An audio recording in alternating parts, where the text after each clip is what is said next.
Hello guys! Magandang hapon again. It's Monday. Yan, magluluto na naman tayo. Ang ating dish for tonight ay Hainanese Chicken Rice. It's a very famous po sa Malaysia po. It's a Chinese food po. Ito yung ingredients niya. Garlic, ginger, spring onion, and chicken, and then Shaoxing wine. Ayan guys, first things, i-fry muna natin yung garlic. Fry the garlic.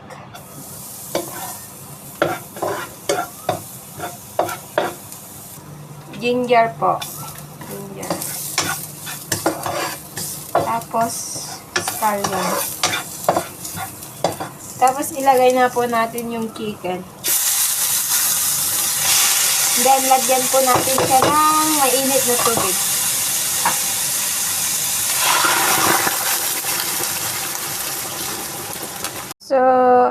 Eto na siya guys. Pinakuluan ko lang siya. Then, tatanggalin natin siya dyan. Then, saka natin siya i-strainer.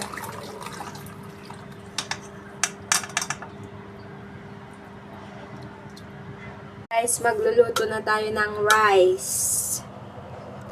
1.5 cups lang po yung rice ko guys kasi ako lang yung kakain. Ayan. Hugasan na natin siya.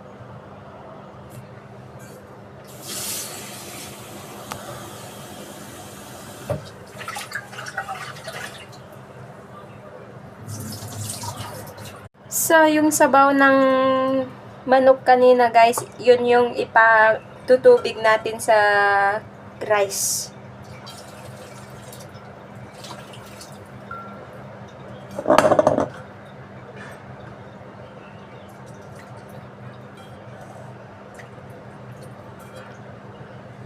Ayan po. Ayan guys, gagawa na tayo ng sauce ng chicken rice. Ito po, ginger, saka spring onion, tapos garlic po.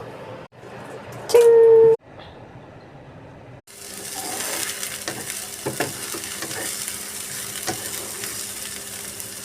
Guys, ito na yung yung rice ng chicken rice, Hainanese chicken rice. Ito siya. Ayan guys, luto na yung rice. Ipapatong na lang natin yung chicken dito sa ayan.